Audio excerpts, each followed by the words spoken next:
Terima kasih Pak Bimo, pimpinan. Assalamualaikum warahmatullahi wabarakatuh. Pimpinan dan anggota Komisi 6, Pak Erik, beserta jajaran Kementerian BUMN.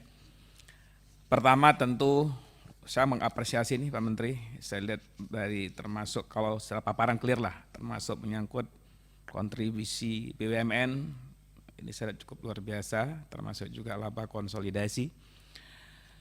Yang kedua mungkin berkaitan poin menarik tadi saya lihat Pak Menteri berkaitan dengan BUMN turut kontribusi mendorong sekitar 45 juta lapangan kerja. Ini tentu kita harapkan ini juga bisa terus didorong karena persoalan utama hari ini adalah masalah pengangguran Pak Menteri. Saya melanjut lagi berkaitan PTPN nih dari Pak Rudi, menarik tadi. Saya melihat, saya bersyukur Pak Menteri punya keberanian di sini. Saya lihat Pak Erik, saya lihat dari PTPN ini hanya 3 PTPN yang untung, yaitu PTPN 3, PTPN 4 dan juga PTPN 5. Bahkan yang jadi persoalan sekitar 43,3 triliun ya ketika itu ya. Dan langkah yang dilakukan Pak Erik berkaitan dengan transformasi PTPN Group ya. Artinya apa di sini? Kita lihat ada perbaikan kinerja positif, saya lihat waktu di beberapa laporan. Tentu saya melihat persoalan PTPN ini saya ingin dapat gambaran nih Pak Menteri ya. Karena di beberapa PTPN saya lihat antara modal, aset dengan hutangnya udah mirip-mirip itu. Artinya dengan kurun waktu yang telah dilaksanakan PTPN Group ini kinerja seperti apa. Bahkan di beberapa pernyataan Pak Menteri saya lihat persoalan terbesar di PTN ini persoalan korupsi di internal yang luar biasa. Ini saya berharap nanti silakan Pak Menteri bisa dijawab secara tertulis sejauh mana kinerja PTPN. Saya sepakat dengan Pak Rudi kalau memang direksinya tidak kita anggap tidak menguntungkan bahkan banyak masalah di setiap PTPN ya dicopot aja. Yang kedua Pak Menteri, ini ada 2 pertanyaan ini dari masyarakat Aceh, saya baru pulang dari Aceh kemarin, ini 2 kali pertanyaan belum pernah dijawab dari Pak Menteri, dari saya. Pertama persoalan Kek Arun, kita tahu betul Kek Arun melalui peraturan pemerintah nomor 5 tahun 2027 sudah dibentuk Pak Menteri. Kalau tidak salah saya sudah berapa kali bertanya belum dijawab oleh Pak Menteri, artinya saya melihat termasuk di beberapa titik report sudah bagus. Saya berharap nanti ada gambaran real. Ini yang diharapkan oleh masyarakat Aceh setelah Arun nih khususnya kita tahu betul gas Arun sudah tidak ada lagi di sana. Terus lanjut dengan Arun dan beberapa perusahaan Pertamina di sana termasuk PAG.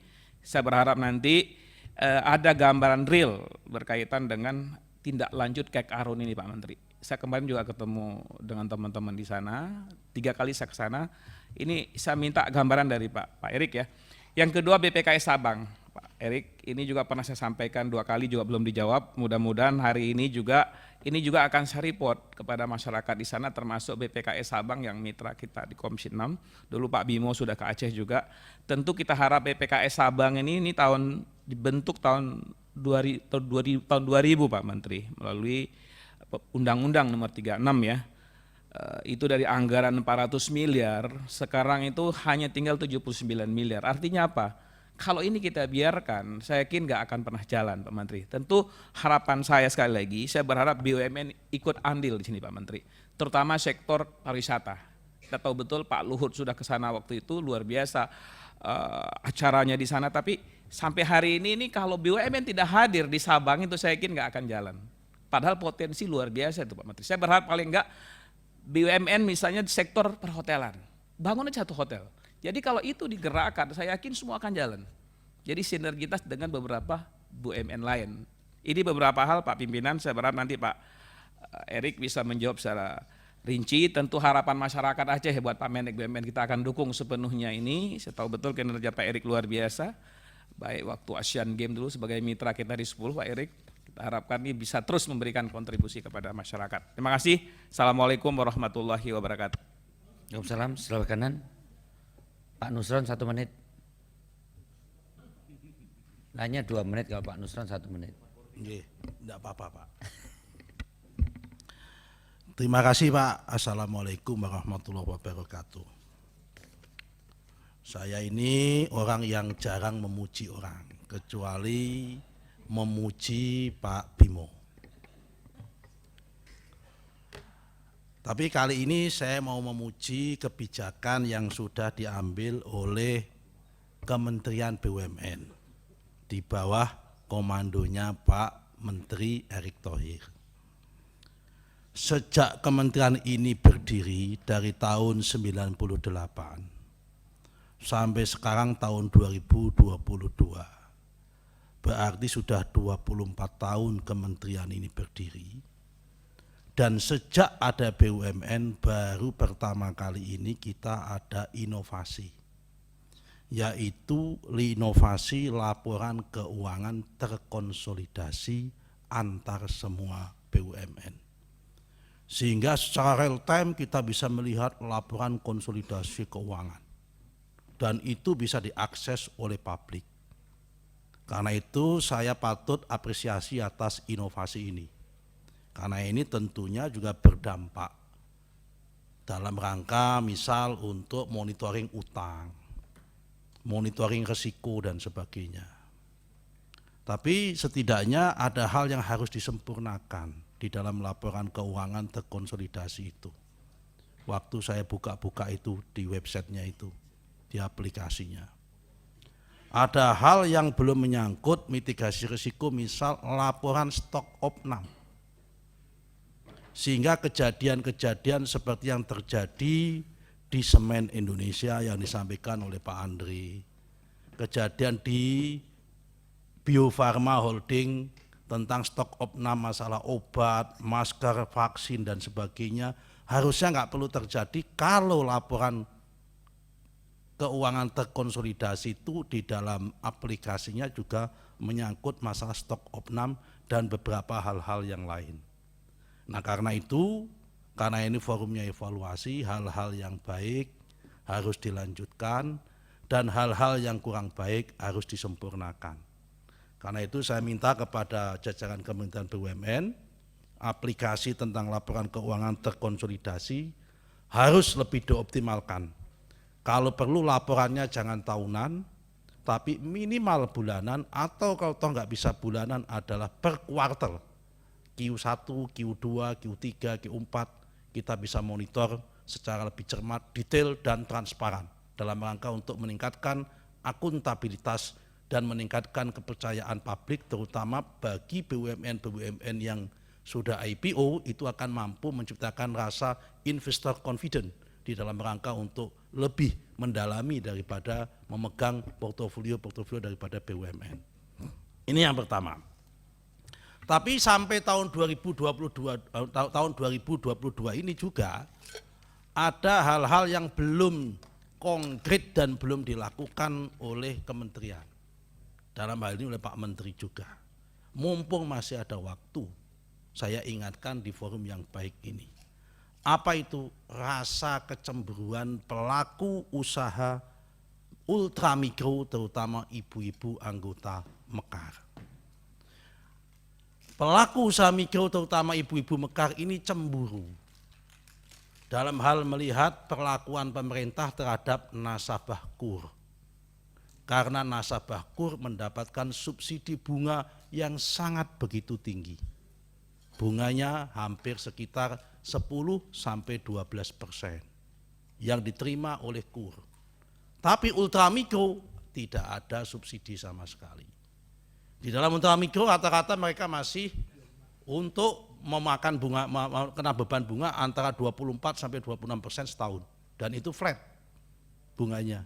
Kenapa? Karena kredit 2 juta, pengembaliannya 50.000 per bulan selama 52 bulan, 22 minggu. 50.000 per minggu selama 52 minggu. Berarti itu setara dengan 26% flat. Kalau setara dengan 26% flat, berarti setara dengan 48, sekian, hampir 49% bunganya secara floating. Ini masih terlalu besar. Saya mau mengatakan PNM ultramikro ini rentenir, saya nggak tega sebetulnya. Tapi ini mau nggak mau memang perlu intervensi daripada Kementerian BUMN. Perjuangan Pak Tiko ini, jangan hanya membanggakan mampu terkonsolidasi di bawah BRI, Dulu waktu kampanye menjelaskan ke sini, waktu PNM itu mau diakuisisi oleh BRI, salah satu item yang meyakinkan kami adalah nantinya PNM Mekar itu akan mendapatkan source of fund lebih gampang dan lebih murah. Karena ada jaminan daripada BRI. Tapi ternyata sampai hari ini itu juga belum terwujud. Ini PR buat Pak Tiko CS, ya kan, supaya minimal ya bunganya kalau bisa janganlah 26%, minimal 10, maksimal 10%, supaya orang-orang di tingkat bawah itu juga bisa menikmati bunga yang murah. Yang terakhir, ini aspirasi konstituen. Saya terima kasih sekali Pak Menteri. Akhirnya Kabupaten Demak yang pemilih Pak Jokowinya itu 78%. Dibuatkan jalan tol dari Semarang menuju Demak. Dibandingkan dengan Sumatera Barat yang pemilih Pak Jokowinya hanya 13%, dibuatkan jalan tol panjang gitu. Ini 78% dibuatkan jalan tol. Saya terima kasih sekali kepada PP, Wika dan sebagainya. Tapi masalahnya Pak Menteri, jalan tol ini ternyata nggak menghasilkan kenikmatan, menghasilkan malapetaka. Kenapa jalan tolnya ini dulu disetting untuk membendung rob yang ada di Semarang. Tetapi ternyata menciptakan rob baru di Demak. Robnya di Semarang terhatasi tapi pindah ke Demak. Yang sekarang impactnya 36 desa kehilangan pendapatan karena sawahnya tenggelam. Kemudian 8.864 orang, saya sudah punya datanya hari ini karena masuk TV saya sampaikan ini, ya kan, kehilangan rumah. Saya bersama dengan Pak Bupati sudah bersilaturahmi sama Pak Menteri PUPR, akan direvakuasi, dibangunkan rusunawa. Tapi rasa-rasanya tidak afdol kalau tidak ada keterlibatan BUMN incorporated untuk sama-sama terlibat dalam menanggulangi mitigasi ekses daripada pembangunan ini. Apalagi Pak Erik ini adalah tangan kanannya Pak Jokowi. Jangan sampai nanti pemilihnya drop nanti tahun 2024, ini susah membendungnya. Saya kira itu Pak Bimo, tolong ini dicatat Pak Bimo. 78% Pak Bimo. Ya kan, nomor 3 se-Jawa Tengah setelah Solo sama Boyolali, itu Kabupaten Demak. Sekian, terima kasih Pak Bimo. Saya doakan rambut putih, ya kan, tetap selalu berjaya rambut putih. Cuma rambut putihnya apakah Pak Bimo atau yang sebelahnya Ibu Nelly itu rambut putihnya, kita belum tahu. Sekian, terima kasih. Assalamualaikum warahmatullahi wabarakatuh. Atau tidak dua-duanya. Selanjutnya sebelum kepimpinan di virtual ada Pak Inyuman Parta dan Pak Herman Kairon. Apakah masih bisa connect? 2 menit. Pak Inyuman Parta, kami persilakan. Daftar juga pimpinan, terima kasih. Sudah? Silakan Pak Inyuman. Ya, terima kasih pimpinan dan Pak Menteri beserta seluruh wakil menteri dan jajaran. Beberapa hal karena waktunya pendek. Yang pertama, kami pernah pergi ke Kupang, Pak. Itu perjalanannya jam 1 dini hari. Karena memang penerbangan ke daerah timur itu sangat terbatas dan tiketnya mahal. Kalau seperti itu terus, tentu tanpa disengaja dengan fasilitas yang terbatas, kita tidak adil kepada pulau-pulau di daerah timur. Oleh karena itu, berbarengan dengan persoalan Garuda yang mulai baik dan bantuan PMM yang akan segera kita setujui, agar Kementerian khususnya Garuda membeli pesawat untuk kebutuhan di daerah timur. Itu yang pertama. Yang kedua, untuk energi yang terbarukan khusus rencana menyiapkan kompor listrik, itu ternyata ketika saya ajak PLN turun ke lapangan menemui kakak miskin, ternyata tidak cocok program itu. Jadi pertama, karena listriknya tidak cukup. Listrik yang dihabiskan oleh kompor listrik paling sedikit 1.300. Kakak miskin punyanya 450. Jadi tidak nyambung program Bapak dengan kondisi rakyat di lapangan. Itu. Terus mereka juga kalau kompor listrik dibagi ke kakak miskin, mereka juga alat-alatnya tidak nyambung dengan bentuk, alat dapurnya tidak nyambung dengan alat kompor listrik, bentuk kompor listrik, penggorengannya, pancinya, dan yang lain-lain. Itu tolong itu dimodifikasi sedemikian rupa. Itu terima kasih Pak Menteri. Terus selanjutnya adalah untuk Pertamina, Pak Menteri, karena forum dengan Pertamina juga terbatas. Saya berulang-ulang mengirim foto gambar-gambar kemacetan di seluruh SPBU di Bali, lebih dari 21 lokasi itu. Pihak Pertamina bisa aja terus memberikan jawaban, cuman kekurangan stok solarnya nggak pernah selesai. Jadi sampai petani pun susah cari bahan, mobil antrian jadi panjang. Itu di Bali loh Pak, apalagi kalau di daerah yang lain. Terus yang terakhir Pak Menteri, ini paling penting, dulu dengan Pak Wakil juga Pak Tito kita sudah pernah komunikasi urusan APSET Ngurah Rai Bali. Ini pihak APS, jadi perusahaan BUMN yang mempekerjakan mereka di Angkasa Pura Bali, kembali merencanakan PHK. Jadi padahal mereka sudah bekerja 5 tahun. Ini lucu pekerjaan mulai nambah, mereka berprestasi dalam kontribusi dalam pengamanan G20. Pak Menteri juga bisa melihat ketika ke Bali begitu nyaman perlakuan dari para APSEC, security, tetapi marah sekarang mau di PHK lagi. Harusnya menurut pasal 4 lanjutan dari Undang-Undang Cipta Kerja khususnya PP 30. Selanjutnya pasal 4 dari PP 35, PKWT didasarkan atas jangka waktu tertentu. Terus di pasal 4 disebutkan PKWT tidak dapat diadakan untuk pekerjaan yang bersifat tetap. Security airport itu, APSEC itu pekerjaannya tetap, bukan pekerjaan musiman. Sepanjang airport masih ada, pekerjaan itu akan selalu ada. Sesungguhnya APS sudah melanggar dari Undang-Undang Ciptaker maupun Undang PP 35. Karena seharusnya mereka dari awal sudah menjadi karyawan tetap. Nah sekarang sudah 5 tahun mereka bekerja, mereka disuruh berhenti dulu, dikasih kompensasi 2 kali gaji, 2 bulan kemudian disuruh lamar lagi. Saya menangkap bahwa APS mensiasati mereka untuk menjadi pekerja tetap. Jadi BUMN seharusnya tidak boleh bersiasat urusan seperti ini. Karena BUMN adalah etalase dari negara di dalam menyelenggarakan hubungan industrial. Bagaimana BUMN melindungi tenaga kerjanya. Kalau tidak jelas terus, kalau terus-terusan tenaga kontrak terus, mereka tidak bisa merencanakan hidupnya. Mereka nggak bisa merencanakan hidupnya, mereka tidak bisa merencanakan sekolah anak-anaknya. Tolong Pak Menteri ingatkan betul ini, APS ini, jangan menang-menang, justru di perusahaan, justru di airport yang menguntungkan perusahaan.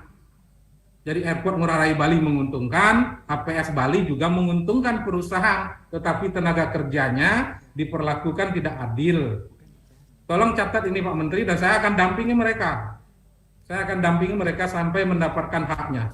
Terima kasih Pak Menteri.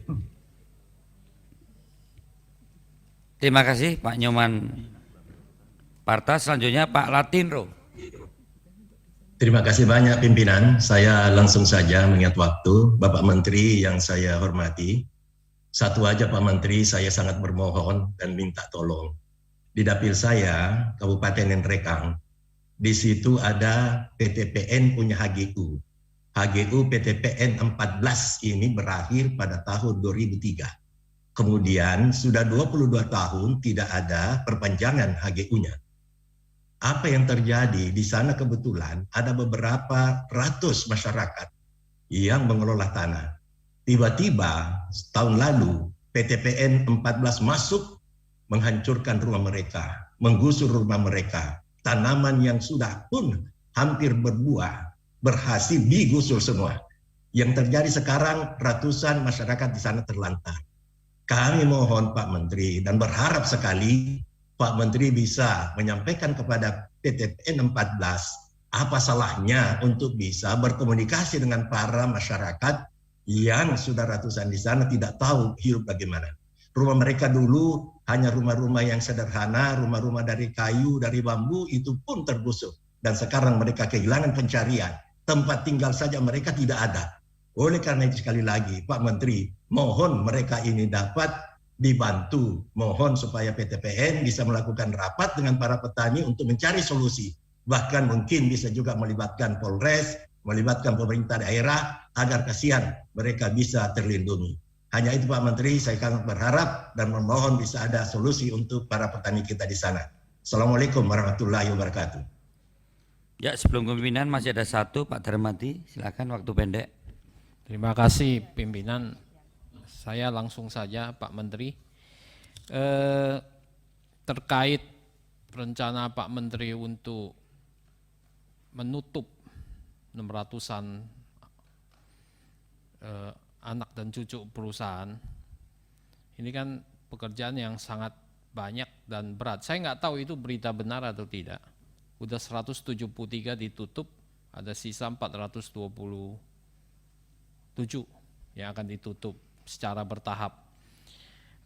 Yang saya garis bawahi adalah kami perlu minta Pak peta jalan penutupan itu karena cukup besar. Apalagi kalau Bapak lakukan di 2023, kalau Jakarta aman Pak, terkendali semua. Bapak mau jadi cawapres, aspek politisnya juga harus dipertimbangkan Pak. Ya, kalau Bapak menutup 600 anak perusahaan dan cucu perusahaan, karena itu berkaitan juga dengan karyawan dan sebagainya.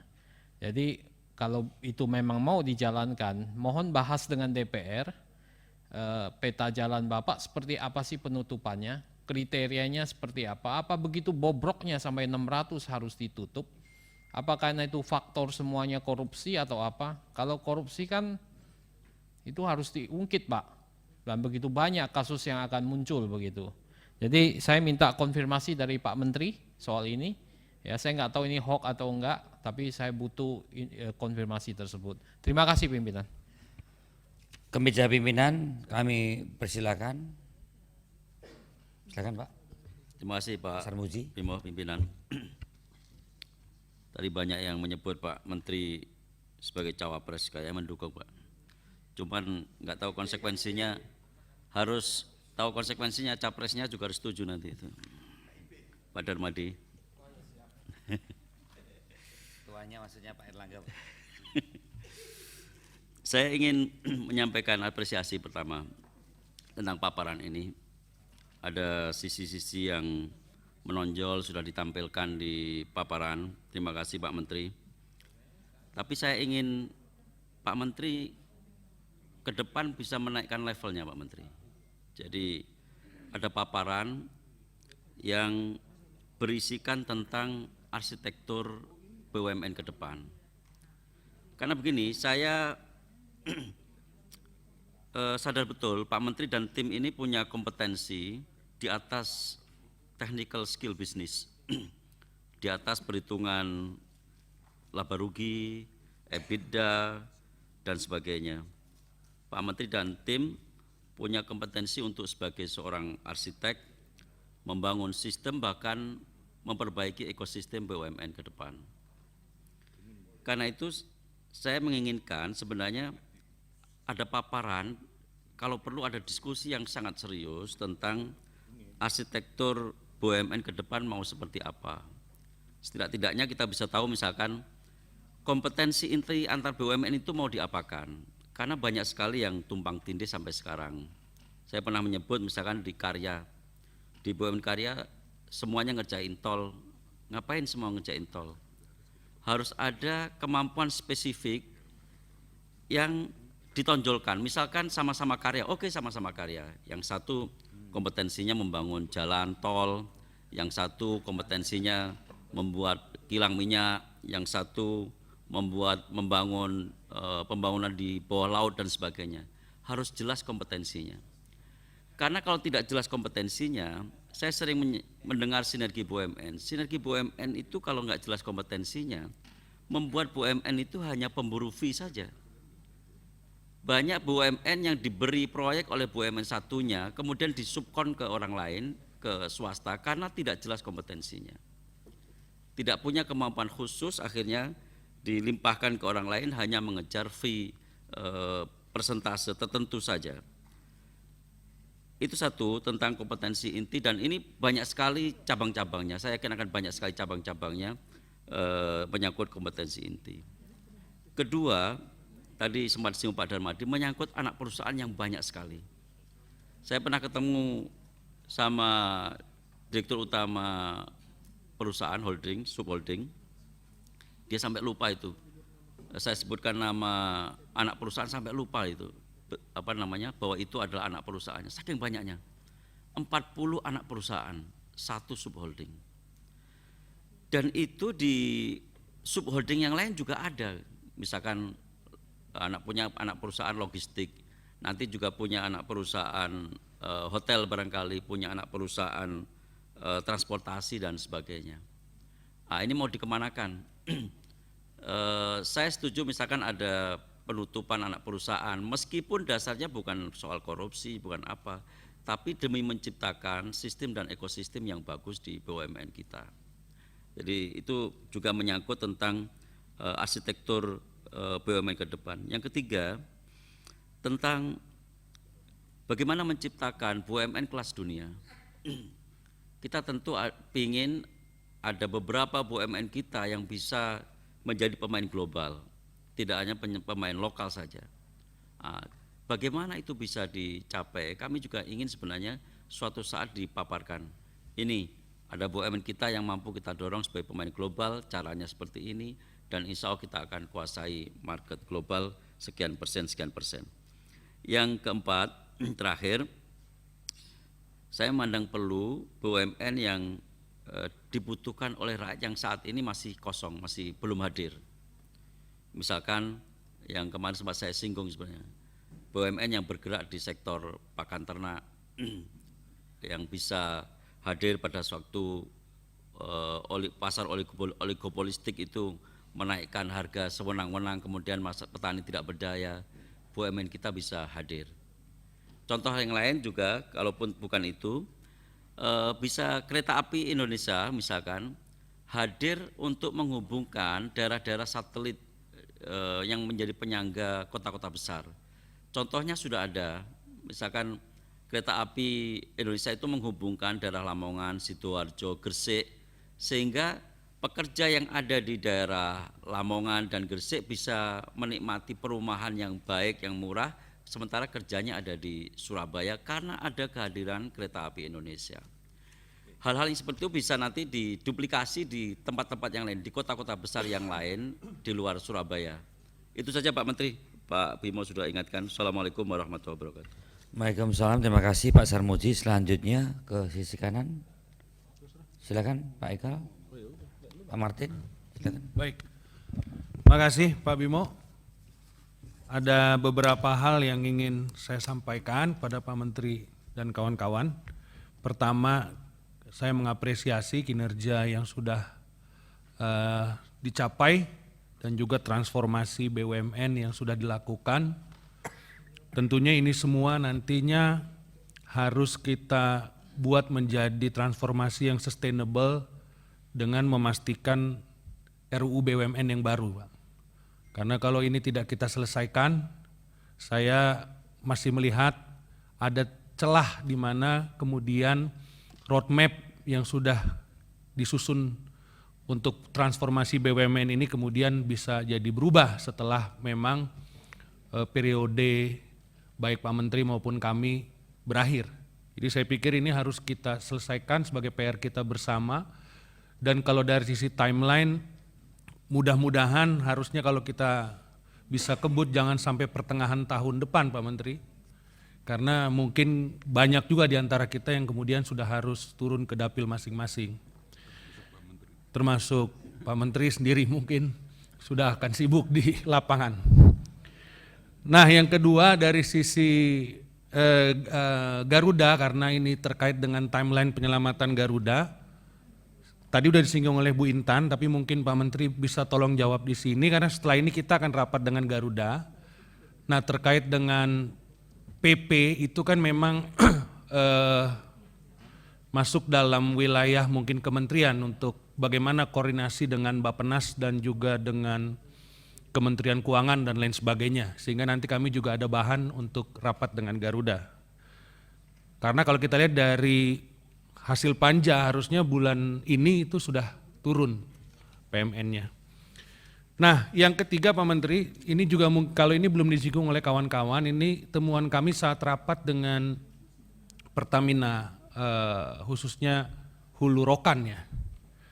Nah, kalau kita lihat kinerja daripada Hulu Pertamina ini memang harus mungkin Pak Menteri perhatikan, karena ketika rapat itu sendiri memang kita semua mengetahui bahwa sepertinya target untuk baik lifting maupun jumlah sumur ini tidak tercapai untuk tahun ini. Jadi ketika kita buat kesimpulan, mereka sendiri tidak berani untuk membuat mencantumkan angka yang sebelumnya itu sudah menjadi target.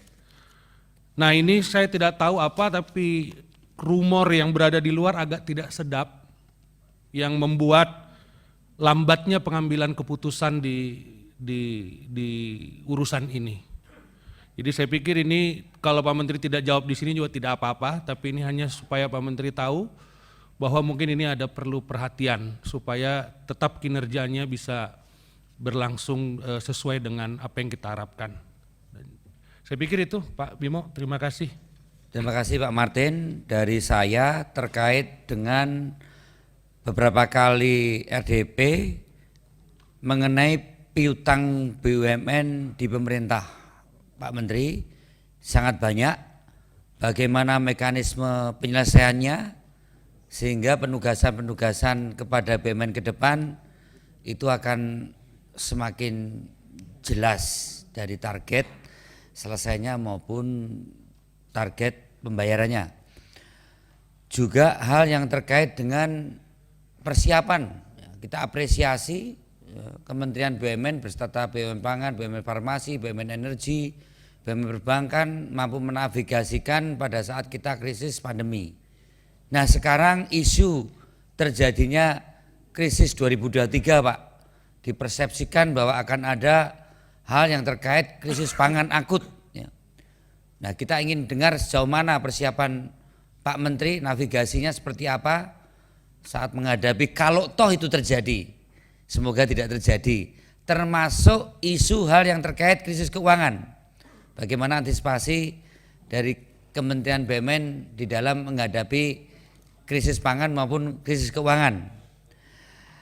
Kami juga ingin mendapatkan informasi terkait dengan strategi yang saya juga sudah bicara kemarin di Panja Energi dengan PLN terkait mengatasi oversupply Pak Menteri, karena kita ingin closing 2024 itu teratasi oversupply di PLN. Ya, kemarin sempat ada ide konversi kompor listrik, ya, ternyata nggak jadi. Apakah juga akan ada konversi dari motor listrik, karena kita ingin atau kita berharap BUMN mampu mengurai ini bekerja sama dengan kementerian lain seperti Kementerian Perindustrian kalau toh mau ada realisasi dengan motor listrik, karena per tahunnya itu 1 juta motor, kalau toh 6 tahun 6 juta motor. Kalau itu dikonversi, saya kira insentif-insentif yang kita bayarkan kepada power plant itu bisa kita subsidikan ke masyarakat yang memberi sepeda motor listrik. Juga Pak, terkait dengan masalah penyelesaian dari KCJB ini muncul isu masalah hal yang terkait dengan kereta api lama Pak. Ini apakah mau ditutup atau tetap ada, yaitu Parahyangan. Yang jelas yang dibutuhkan adalah angkutan barang. Kalau angkutan orang sepetnya juga beda. kalau toh ditutup tentu segmen parahyangan juga harus disubsidi. Ini perlu ada satu kejelasan supaya di medsos tidak terjadi wacana yang tidak begitu bagus. Luar biasa tadi paparan dari Pak Menteri kinerja BUMN yang mengalami lompatan-lompatan. Kita sukses membereskan holding ultramikro, kemudian juga Garuda, kemudian juga Jiwasraya dan yang lainnya. Tapi kita ingin tahu sebenarnya kriteria yang mana sih, masyarakat juga biar tahu reward and punishment bagi direksi, Pak. Kita pengen tahu kalau award dari pihak majalah atau swasta itu banyak. Tapi yang betul-betul itu dinilai oleh Kementerian BUMN, ya, apakah bisa direksi itu bagus atau tidak, berasal atau tidak, di mana itu penting untuk meningkatkan kinerjanya. Saya kira perlu ada satu hal yang ditonjolkan terkait dengan reward and punishment dari Kementerian BUMN yang selama ini kita berharap akan muncul CEO BUMN yang bisa menjadi inspirasi dan keteladanan bagi BUMN lainnya. Saya kira itu yang bisa kami sampaikan. Terima kasih. Wassalamualaikum warahmatullahi wabarakatuh. Kami persilakan Pak Menteri untuk menyampaikan respon dari pertanyaan-pertanyaan yang memang bisa perlu dijawab. Mas Bimo sedikit satu menit aja. Ini live streaming, kebetulan live streaming ini jadi ada beberapa organisasi pariwisata yang masuk ke kami. Saya mau minta 1 menit sediaan teman-teman untuk mendengarkan sedikit bahwa mereka itu berharap sekali KEK kesehatan itu segera diwujudkan karena mereka tidak berpikir devisa, karena Bali itu sudah sangat banyak menghasilkan devisa. Jadi kalau programnya itu biar orang Indonesia berobat ke Bali, itu bukan itu yang mereka pikirkan. Mereka berpikir bahwa Bali harus mempunyai pelayanan kesehatan yang world class. Itu yang mereka pentingkan. Karena selama ini turis berkelas atau turis yang berkualitas itu sangat membutuhkan sekali yang namanya rumah sakit yang world class, ya, terutama dari negara-negara maju. Mereka menganggap negara kita ini masih negara yang negara ketiga, jadi mereka menganggap bahwa pelayanan kesehatan kita ini belum memadai untuk mereka hadir di Bali. Nah, oleh karena itu maka saya meminta KEK kesehatan ini tolong disegerakan untuk menjaring turis-turis yang berkualitas atau turis-turis yang mempunyai kelas atas, sehingga nantinya benar-benar bisa kita wujudkan hub pariwisata itu di Bali yang bisa nantinya menunjang pariwisata di tempat lain. Itu Pak Menteri, terima kasih. Mas Bimo izin 1 Ya, menit. kami persilakan Pak Menteri untuk Mas Bimo merespon, izin 1 tapi menit boleh, Mas sebelumnya Bimo? kawan Andre untuk 1 menit. Ya, terima kasih Mas Bimo yang baik hati. Detiknya sudah disiapkan. Pak Menteri, karena betul ini live streaming, ya teman-teman boleh ketawa ya. Tadi ini teman-teman, saya beberapa bulan yang lalu, 6 bulan, 7 bulan yang lalu sudah bicara soal Pak Menteri, soal tadi Pak Menteri singgung dana pensiun. Itu pensiunan Semen Padang itu Pak, hampir setahun ini tidak terima tunjangan kesehatan. Ada salah kelola, Pak Carlo tahu persis, ya. Dan itu belum selesai sampai sekarang Pak. Kasihan mereka umur 70, mungkin udah mau mati gitu loh. Mungkin mati dulu kali ya, baru bisa dibayar tunjangan kesehatannya. Ini tolong jadi prioritas Pak Menteri. Bagus. Jadi itu Pak Menteri. Terima kasih ya Mas Bimo. Wassalamualaikum warahmatullahi Ya, wabarakatuh. kita respon tentang efektivitas dana pensiun, toh kalau harus disatukan, karena juga banyak yang mengirim surat ke Komisi 6 termasuk pensiunan PT Pos yang sampai saat ini belum terselesaikan persoalan-persoalan yang ada. Untuk itu kami persilakan Pak Menteri untuk memberikan jawaban pertanyaan atas tanggapan kawan-kawan anggota Komisi 6, mau sekarang atau nanti tertulis. Kami persilakan kepada Pak Menteri. Terima kasih pimpinan. Saya coba menjawab yang isu besar dan juga beberapa isu lainnya. Tadi saya rasa para pimpinan Komisi 6 dan tentu para anggota Komisi 6 sering sekali menanyakan bagaimana keberlanjutan ke depannya. Saya tadi sampaikan bahwa yang namanya transformasi atau perbaikan secara menyeluruh dimanapun berada, ya memang harus ada dua, yaitu leadership dan yang namanya juga sistem. Tidak mungkin ada sistem tidak ada leadership. Akhirnya kita terkenal dengan bangsa yang paling banyak membuat makalah saja, tetapi begitu implementasinya sulit gitu. Atau kalau kita bicara mengenai sistem, ada leadership, tapi leadershipnya sendiri tidak punya sistem.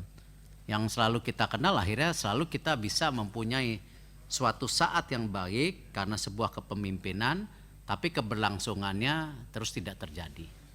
Nah, karena itu memang kami berusaha, kita tidak ada bermaksud apa-apa, kita sedang membuat roadmap 2024-2034, di mana salah satunya tetap mengkonsolidasikan jumlah BUMN dari 41 ke 30.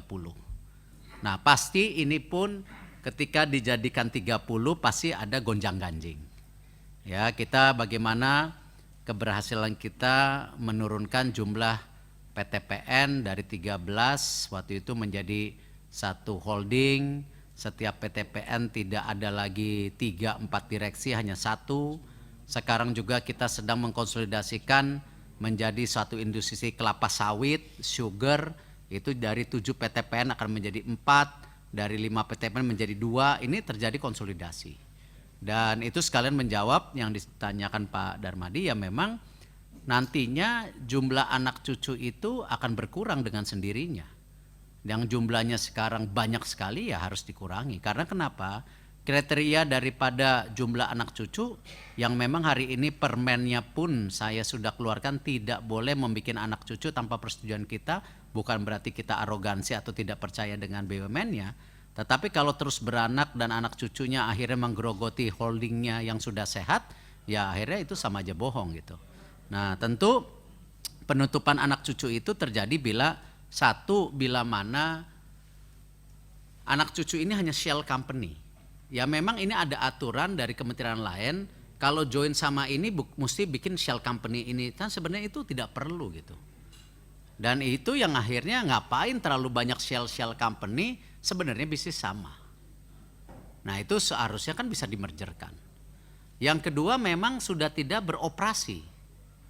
Nah tidak beroperasi bukan karena apa-apa, sejak 2008 sudah tidak beroperasi, karena itu kenapa RUU BUMN juga kita dorong tidak lain supaya bisa memerger atau menutup dengan cepat. Tadi yang disampaikan dengan proses panjang menutup sebuah perusahaan itu tahunan. Orang merger aja dan untuk menutup aja di lingkungan pemerintah itu perlu proses 1 tahun.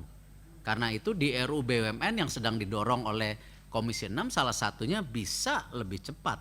Orang di era digitalisasi ini yang namanya nutup perusahaan tinggal dipencet kok. Ngurus izin di beberapa negara cuma seminggu.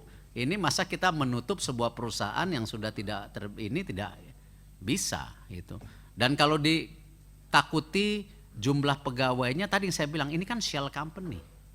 Dan juga kesamaan bisnis. Kalau kesamaan bisnis kita udah sering sekali mengkonsolidasikan BUMN tidak ada pengurangan pegawai kok.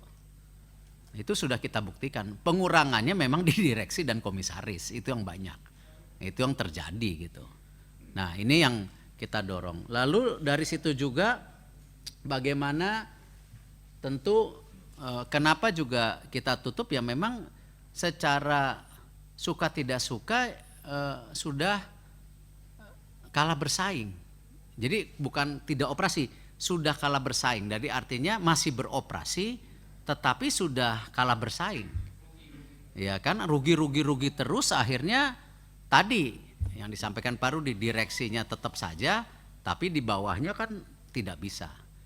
Nah ini kenapa juga di dalam keputusan planning kita, Tantim itu tidak diberikan dalam 1 tahun pertama, ya Pak Wamen ya waktu itu. Kita akan menarik Tantim itu 3-4 tahun. Jadi apa? Supaya ketika direksi BUMN sudah tahu ini masa akhirnya, dia bisa menggelembungkan yang namanya profit berdasarkan tadi yang saya sampaikan. Kalau sekedar saya mau gaya-gayaan atau kami profit kita 209. Tapi kan sebenarnya ada non cash 54 triliun dari Garuda. Nah ini jangan sampai juga tadi kejadian-kejadian BUMN sebelumnya di mana buku-buku ini istilahnya dibedakin, istilahnya dimasak. Ini yang kita mau lakukan kalau Tantim itu ditarik 2-3 tahun ke depan, bahkan 4 tahun, sehingga mereka bertanggung jawab secara kontinu dengan keputusan tahun itu. Kita sudah godok, kita akan. Nah ini sini yang 2034 itu. Di situ juga ada lagi yang kemarin sudah izin, ini bukannya mendahului, tetapi salah satunya kita sudah bicara dengan BPKP dan BPK, mereka mendukung sekali. Ada konsep blacklist daripada oknum-oknum BUMN, tidak hanya berdasarkan tentu kasus hukum, tetapi kinerja mereka ketika mereka ada di perusahaan ini, lalu pindah ke sini ternyata terus memburuk, berarti kan tidak capable. Dan saya sudah sampaikan waktu itu ke Bapak Presiden dan Ibu Sri Mulyani, yang bisa mencabut blacklist ini nanti Bapak Presiden, bukan saya. Kalau saya menjadi politis, karena kalau nggak suka saya masukin aja. Toh saya sendiri. Nah ini enggak. Tetapi seperti TPA, bahwa yang mencabut nama-nama ini presiden terpilih, siapapun presidennya. Jadi biar ada sesuatu mekanisme yang baik di kita. Kenapa nggak tim, Pak? Tim penilai? Ya, pasti ada tim penilainya. Tapi kan nanti yang nyabut biar yang teratas gitu. Lalu kita juga melakukan yang namanya tadi, mempermudah permen, ya, supaya permen ini kelihatan kalau penugasan apa gitu. Ini kan yang selalu diskusi selama saya jadi Menteri BUMN berulang-ulang, ketika penugasan itu tidak menjadi sebuah kegiatan yang bisa meningkatkan kinerja atau melayani publik dengan maksimal, tetapi ini menjadi sebuah justru tempat beban ataupun oknum yang melihat ini sebuah opportunity untuk menjadi kesempatan mengambil keuntungan tentu pada saat itu. Nah ini kita lakukan lagi. Lalu di situ juga yang kita dorong di dalam hal ini, selain ini Omnibus Law itu kan ada 3 nanti. Nah turunannya tadi yang Pak kita sudah bilang, ada turunan masing-masing daripada roadmap perusahaan-perusahaan ini yang jumlahnya lebih kecil lagi. Kalau sekarang ini kan, kalau 12 klaster ini masih 41. Sebenarnya kan nanti kalau bisa setiap klaster tidak lebih dari 1 atau 2 perusahaan.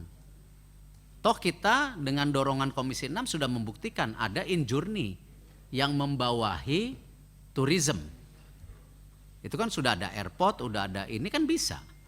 Atau misalnya di media Telkom, sudah ada Telkom. Nggak perlu ada Mitratel berdiri sendiri, Telkomsel berdiri sendiri. Bahkan kita sekarang mendorong yang namanya penggabungan IndiHome di bawah Telkomsel. Karena ini media, supaya jangan struktur Telkom yang kepada infrastruktur B2B, dia lari lagi ke media yang tentu perlu kreativitas. Nah ini kita dorong sama-sama. Jadi itu yang kita sedang lakukan, dan insya Allah apa yang kita bicarakan Maret tuntas ini semua. Jadi nanti mungkin kita paparkan secara menyeluruh, apa itu blacklist, apakah itu Omnibus Law, apakah itu roadmap dan lain-lainnya turunnya. Lalu di sini juga yang saya mau sampaikan mengenai bicara tentu PTPN. Nanti Pak Carlo, saya minta Pak Carlo dengan Pak Sesmen segera membentuk tim PMO saja untuk mereview seluruh isu-isu aset PTPN. Karena memang kan ada 3. Satu, kalau memang harus dihibahkan karena memang itu sudah menjadi kesepakatan, tentu prosesnya itu tidak hanya di kami tetapi ada persetujuan dari Kemenkyu. Kenapa persetujuan dari Kemenkyu diperlukan? Karena ada 2 hal konteksnya. Satu, pengurangan daripada modal.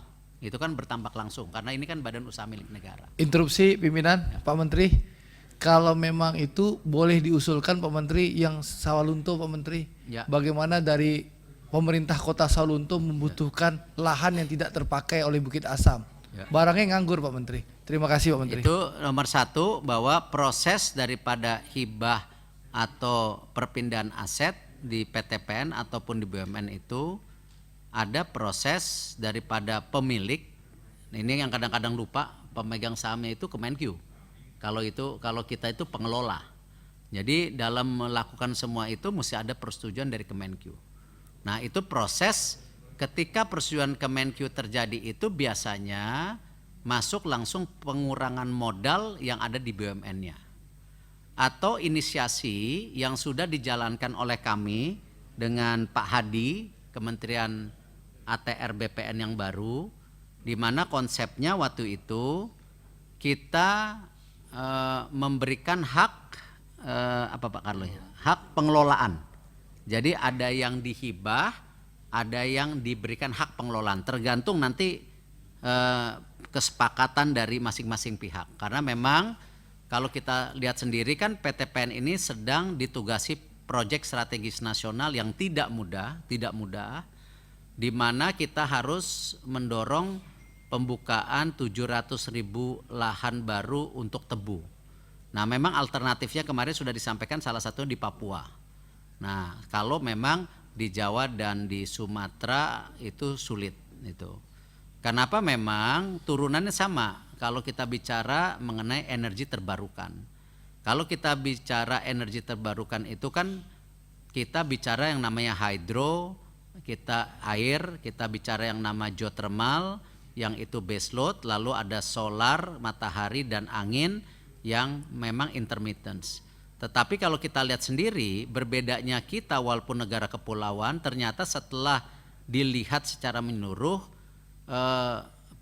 energi angin kita itu tidak seperti di banyak negara-negara yang ada di Eropa ataupun potensi. Yang bisa dilihat hari ini hanya di Banten dan di Sumba, itu makanya ada potensi 1,6 gigawatt. Itu yang sudah. Lalu matahari kita pun tidak tentu sepanas yang ada di Timur Tengah karena curah hujan kita tinggi. Nah, inilah kenapa memang keterbatasan walaupun kita potensi yang luar biasa, tetapi keterbatasan daripada tadi intermittence ini belum bisa maksimal. Nah, ini yang memang kita petakan kenapa, apa hubungannya dengan penggunaan daripada tadi BBM yang dibutuhkan itu. Makanya pemerintah mendorong yang namanya campuran yang namanya EV battery, lalu juga campuran yang B40 dan turunan daripada gula itu ya adalah menjadi etanol seperti yang di Brazil. Nah, ini memang kompleksitas yang kita dorong, yang blueprintnya sebenarnya kita sudah punya semua. Saya sangat mendorong bila ada pertemuan beberapa komisi. Contoh saja misalnya KEK. Karena apa yang dipaparkan waktu itu Kementerian BUMN dengan Bapak Ibu Wakil Rakyat yang saya hormati, memang BUMN pun yang badan usaha milik negara itu proses untuk mendapatkan KEK-nya perlu waktu 10 sampai 12 bulan. Kalau ingat, coba dicek datanya, waktu itu sudah diresmikan 1 tahun yang lalu, ya bulan Desember atau Oktober, groundbreaking, tetapi PP-nya baru keluar 2 minggu yang lalu. Itu pun Permenkesnya belum keluar. Nah, jadi saya berharap memang kalau ada diskusi, apalah nggak tahu setengah kamar nggak tahu apa, antara pimpinan 6 dan 9 itu memudahkan kami. Karena kami sendiri kan memang tidak punya kebijakan. Tidak punya kebijakan. Jadi kalau kemarin dari Komisi 6 melihat, infrastrukturnya sudah jalan, hotelnya jalan. Sebenarnya yang diinginin rumah sakitnya duluan sebenarnya. Cuman masalahnya kita tidak bisa membangun, tidak bisa menyelesaikan kalau izinnya itu tidak ada. Nah, ini memang perlunya kenapa saya rasa sejak awal Komisi 6 waktu itu dengan beberapa restrukturisasi yang pernah kita sukseskan, apakah Garuda dan lain-lain, memang mungkin di 6 bulan ke depan kita coba atau kita minta tolong dari Komisi 6 memetakan beberapa hal yang memang perlu dorongan untuk lintas komisi. ya. Nah, sama itu juga saya rasa penugasannya vaksin gotong royong jelas. Tapi secara implementasi itu yang memang sulit di lapangan. Seperti juga banyak penugasan-penugasan BUMN untuk pada saat COVID pun masih belum diganti. Jadi banyak penugasan-penugasan itu. Apakah misalnya waktu itu mesti beli masker, paket obat gratis yang sudah dibagikan, obat gratis sudah dibagikan, tapi pembayarannya sampai hari ini belum. Nah, ini yang memang kenapa RUU BUMN itu sangat penting buat kami, supaya ada kesepakatan ketika ada penugasan itu ada 3 menteri yang bersepakat. Nah, tidak bisa penugasan langsung. Dan itu sendiri saya duduk dengan pihak KPK waktu itu, sebenarnya ada undang-undang BUMN nomor 66, undang-undang BUMN pasal 66 nomor 19 tahun 2003 kalau nggak salah. Lumayan juga nih hafal hukum sekarang. Nah, itu menjadi juga KPK mendorong bahwa penugasan-penugasan ini perlu ada landasan hukum yang terbaru. Ada landasan hukum yang terbaru. Karena kalau tidak memang ini yang menjadi kompleksitas yang kita halamin keseharian. Gitu. Lalu kita juga bicara mengenai tadi yang namanya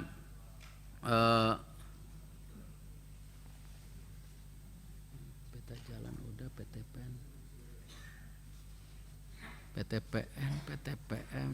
Nah, mengenai tentu bagaimana peran BUMN untuk isu daripada resesi ke depan.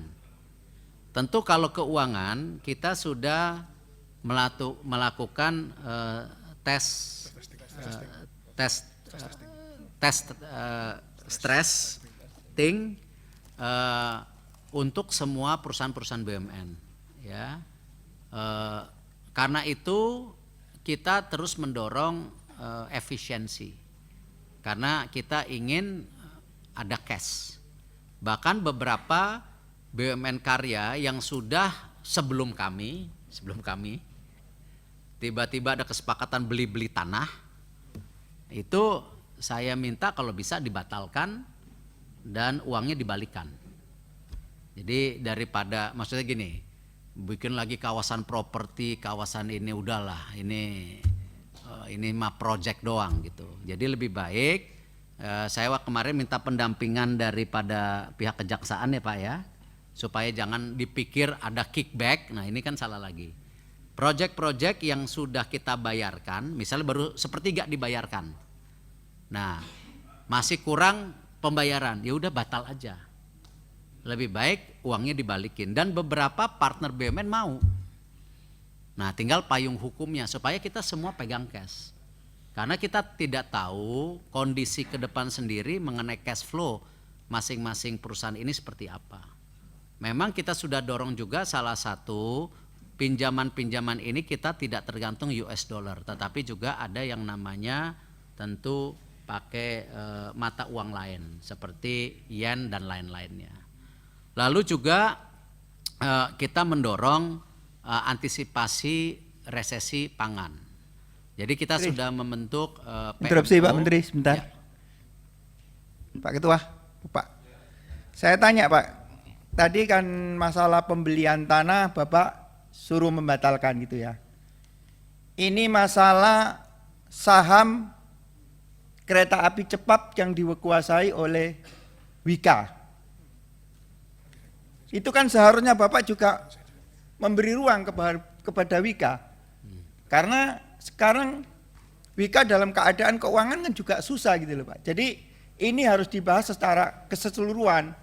Jangan Bapak yang bahas yang ini tapi unsur yang ini nggak dibahas gitu loh.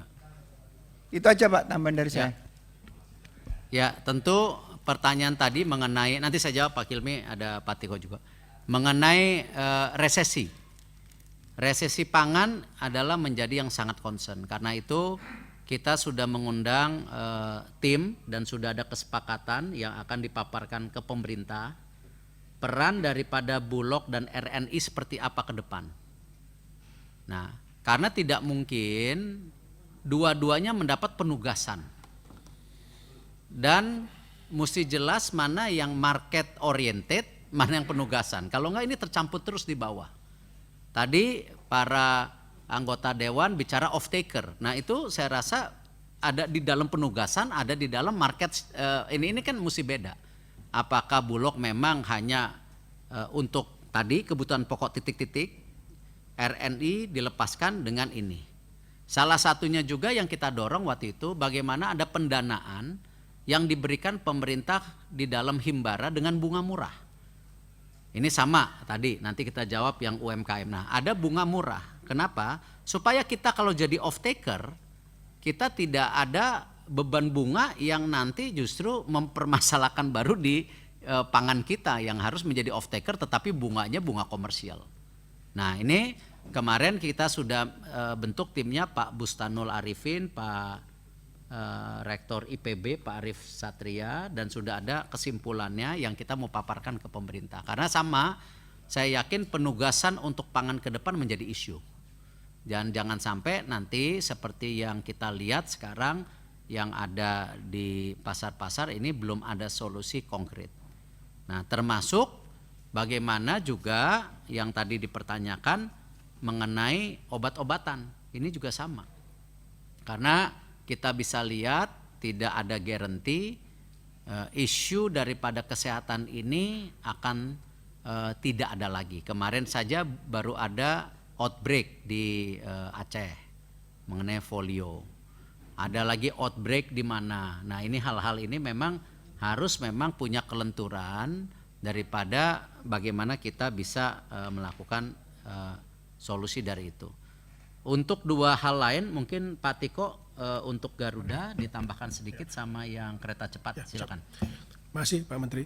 Bapak Ibu sekalian, saya tambahkan mengenai Garuda. Memang Garuda karena proses PP yang cukup lambat, tapi kemarin sudah 2 hari lalu sudah didapat. Kita akan proyeksikan untuk nanti dana cair di minggu ketiga Desember Garuda. Nah, karena itu kemarin kita memang mendanai sebagian perbaikan pesawat dengan PPA.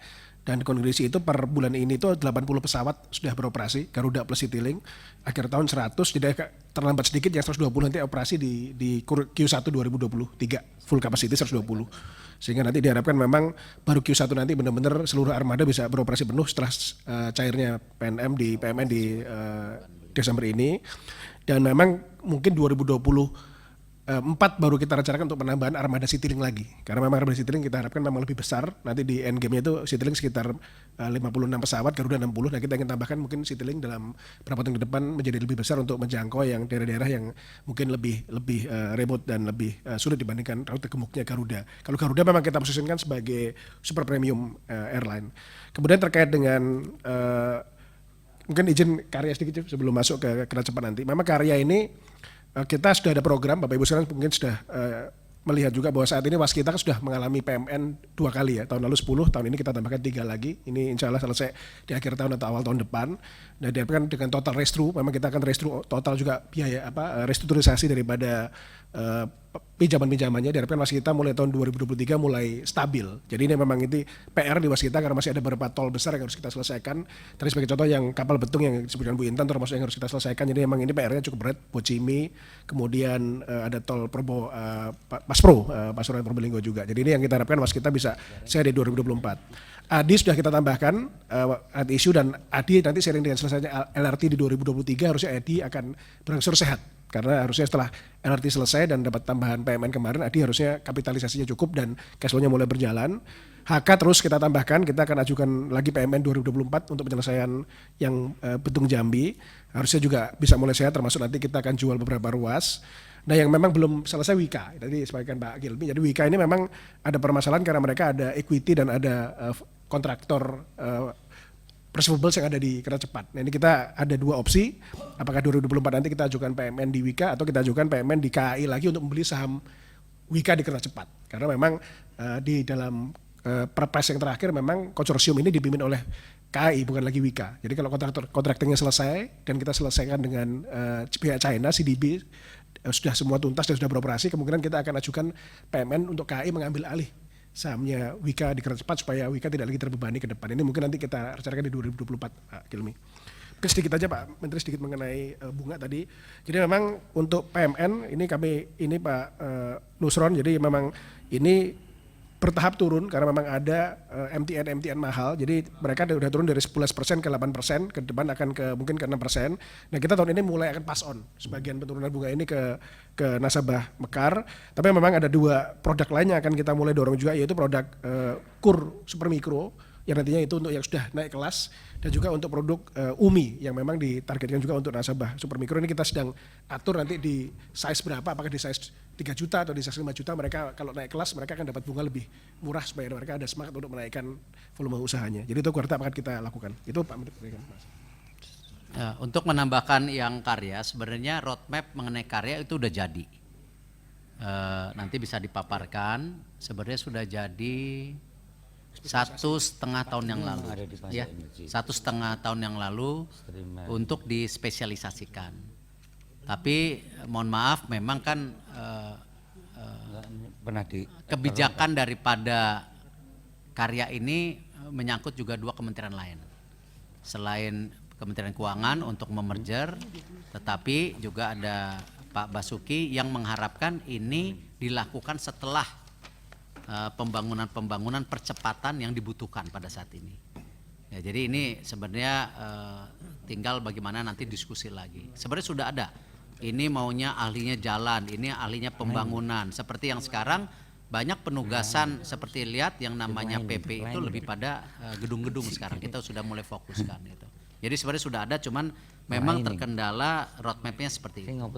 Lalu untuk IKN, kami bukan berarti pasif, tetapi memang di IKN itu kan sudah ada pimpinan, dan tentu blueprint strategi roadmap yang besar ada di pimpinan IKN. Nah, pada hari ini kami BUMN masih membantu IKM secara administrasi. Contohnya menyerahkan salah satu badan usaha BUMN ya yang dijadikan badan usaha IKN, itu apa namanya jadi apalah Bina Karya kalau nggak salah, itu udah itu pengurangan juga Pak Darmadi itu ke sana gitu. Tapi jadi lebih besar itu karena daripada bikin shell baru, daripada bikin perusahaan baru lagi IKN. Nah, itu sudah ada undang-undangnya. Lalu peran serta karya di sana cukup banyak, tapi lebih pada penugasan sementara dari PUPR. Izin Untuk pimpinan, zoning, sedikit ya. ke Pak Menteri, apakah bisa siap Pak dalam 2 tahun 2024 istana itu Pak? Ya, saya tidak bisa bicara untuk IKN, tapi yang pasti track record Pak Basuki itu kan kalau pembangunan jadi semua itu. Kemarin kayak Taman Mini saja beliau ditugaskan, itu Taman Mini sekarang luar biasa indah itu. Ya. Nah, jadi saya sih optimis dengan kepemimpinan Pak Basuki di lapangan, saya sih masih optimis gitu. Canberra dan Ottawa saja perlu 15 Teman-teman, tahun. saya harus menyelesaikan jam 3 karena tamu sudah datang ya. Oh, baik. Panja Garuda ini sudah ada. 1 menit aja Pak Bimo. RDP sama Garuda ini kita. Diangkat Jam 2 mengenai harusnya. IKN.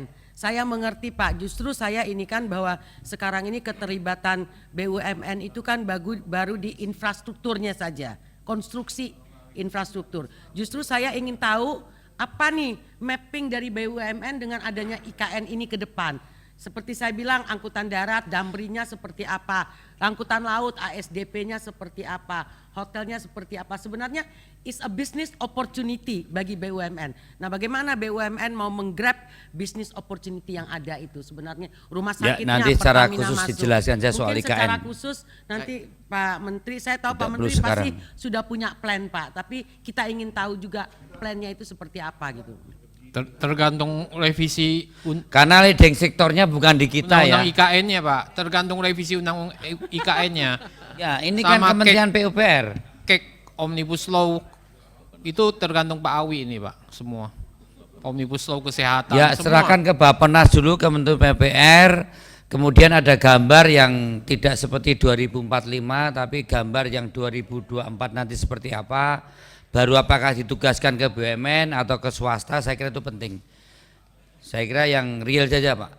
Ya, untuk mengenai yang Aceh, Pak Muslim nanti coba kita duduk. Yang pasti sekarang yang kita didorong, yang pasti oleh pemerintah memastikan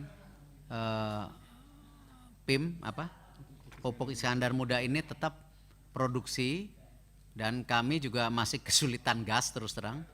Ini Januari bisa mati lagi kalau gasnya belum dapat lagi. Memang kita sedang fokus di situ gitu. Untuk pengembangan Sabang, kita sebenarnya sudah proaktif. Waktu itu menawarkan kerjasama dengan UAE.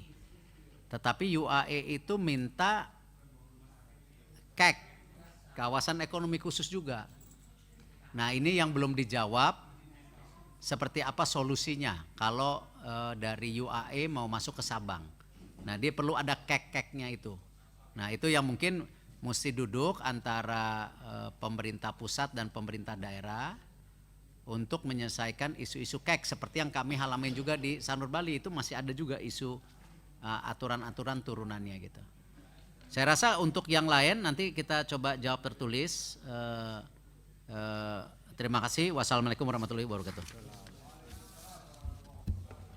Waalaikumsalam. Pak Menteri, memang kawan-kawan ingin mendalami sesuatu yang sebenarnya menjadi target prioritas pemerintah dan target prioritas Kementerian BUMN, dan saya kira waktu nanti kita adakan secara khusus untuk lebih memahami, apalagi waktu yang tinggal 2003-2004, beberapa capaian mana-mana yang harus dikawal secara politik maupun secara anggaran. Kita ingin lebih banyak hal mendapatkan dari Pak Menteri. Kami ucapkan terima kasih kepada Pak Menteri BUMN Republik Indonesia yang telah memberikan jawaban atas pertanyaan dan tanggapan yang dikemukakan oleh kawan-kawan anggota dan pimpinan Komisi 6, dan beberapa hal memang belum terjawab. Kami persilahkan nanti di dalam pertemuan berikutnya atau jawaban tertulis, dan apabila tidak ada hal yang masih kita bicarakan lagi, maka saya akan membacakan draft kesimpulan rapat kerja pada hari ini. Yang pertama, Komisi 6 DPR RI mengapresiasi kinerja Kementerian BUMN yang telah berhasil membuat vaksin booster Indovac, vaksin buatan BUMN Indonesia, dalam rangka mengurangi ketergantungan impor, dan diharapkan vaksin Indovac ini tidak hanya dapat memenuhi pasokan kebutuhan nasional, tetapi juga bisa diekspor ke negara lain.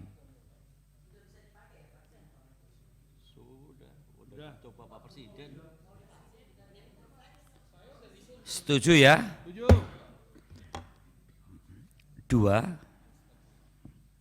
Komisi 6 DPR RI mendorong Kementerian BUMN Republik Indonesia dalam rangka streamlining rantai nilai energi guna meningkatkan investasi sektor kelistrikan dan meningkatkan kehandalan suplai listrik untuk terwujudnya energi bersih melalui transformasi organisasi holding dan subholding PT Perusahaan Listrik Negara.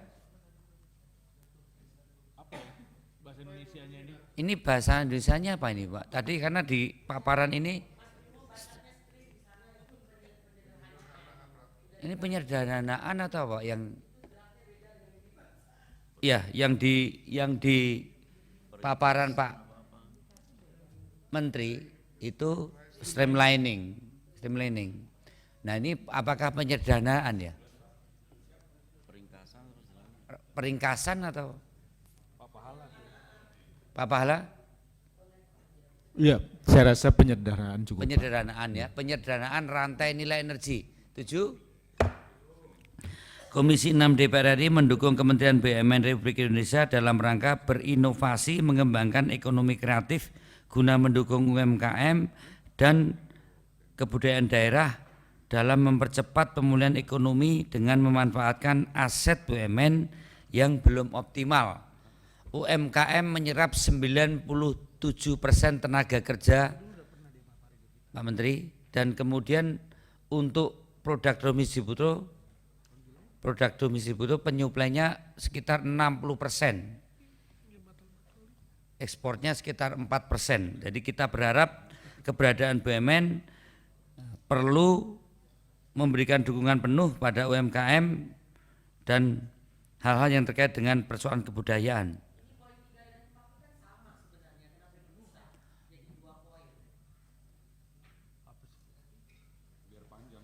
Biar panjang kali Bu. 4. Komisi 6 DPR RI mendukung Kementerian BUMN dalam rangka berkontribusi mendorong penciptaan lebih dari 45 juta lapangan kerja bagi masyarakat Indonesia. 34 gedok ya. 5. Komisi 6 DPR RI meminta Kementerian BUMN agar,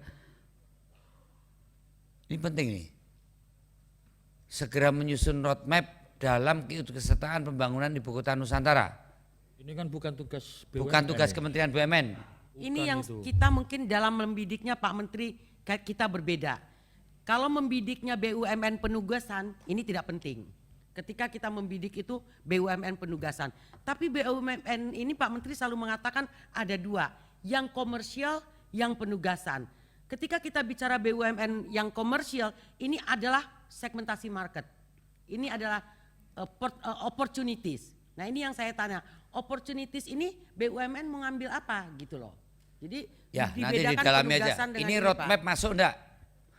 Pertanyaan Bu Evita nanti kita dalami di dalam pertemuan berikutnya di dalam posisi Kementerian BUMN terkait dengan IKN.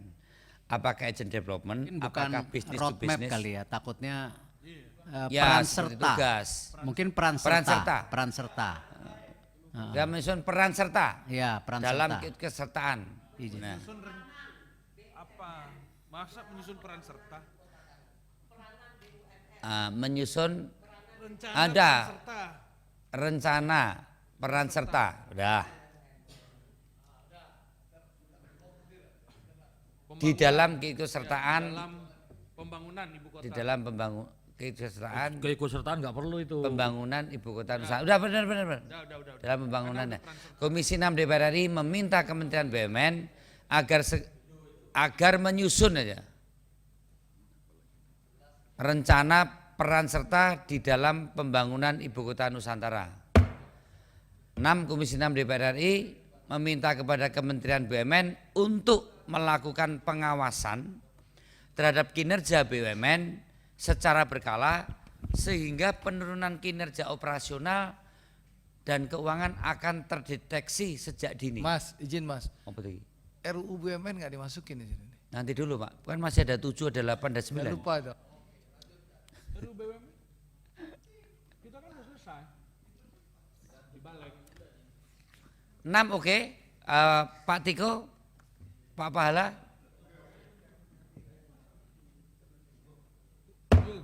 7. Komisi 6 DPR RI meminta kepada Kementerian BUMN untuk mengontrol penggunaan dana PNM yang diberikan kepada BUMN sehingga dana BUMN yang diberikan digunakan sesuai peruntukan. Normatif ya. 8. Komisi 6 DPR RI meminta kepada Kementerian BUMN untuk mendorong pemerintah untuk segera menyelesaikan RUU BUMN. Cetak ya, Pak Andre. Semennya nggak ada tapi.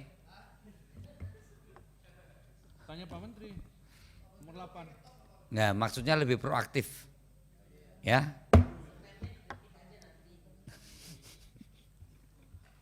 Dan 9. Komisi 6 DPR RI memberikan waktu kepada Menteri BUMN Republik Indonesia untuk memberikan jawaban tertulis dalam waktu 10 hari kerja atas pertanyaan anggota Komisi 6 DPR RI yang belum terjawab pada siang hari ini.